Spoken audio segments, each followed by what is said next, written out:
হয়েছে সিয়াম সাধনার মাস পবিত্র মাহে রমজান। ইন্দোনেশিয়ায় শুক্রবার চাঁদ দেখার মধ্য দিয়ে তারাবি নামাজ আদায়ে মসজিদে জড়ো হন ধর্মপ্রাণ মুসল্লিরা। নামাজে একপাশে অংশ নেন নারীরাও। রমজান এসেছে, এখন থেকে তারাবির সঙ্গে বেশি বেশি ইবাদতের পেছনে সময় ব্যয় করব। ইন্দোনেশিয়ার জনসংখ্যার ৮৭% বেশি মানুষ মুসল্লি। এদিকে শুক্রবার সৌদি আরবে রমজানের চাঁদ দেখা যাওয়ায় দেশটিতে নেমে এসেছে শান্ত পরিবেশ। রমজান উপলক্ষে ইফতার সহ অন্যান্য প্রয়োজনীয় জিনিসে দাম কমিয়ে আনা হয়েছে। মসজিদে মসজিদে আছে ইফতারের সুব্যবস্থা।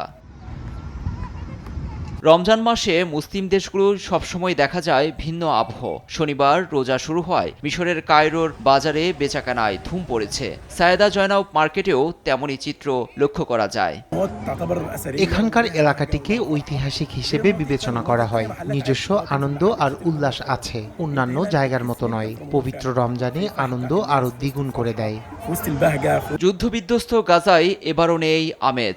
এ পরিস্থিতিতে এসেছে মাহে রমজান। বিশ্ব থেকে যে সহায়তা আসছে তা দিয়েই ইফতার আর সেহরি ছাড়া উপায় নেই ফিলিস্তিনিদের। অস্ট্রেলিয়া, কাতার, বাহরাইন, সিরিয়া, কুয়েত, আরব আমিরাত সহ আরও অনেক দেশে শনিবার থেকে রোজা শুরু হয়েছে।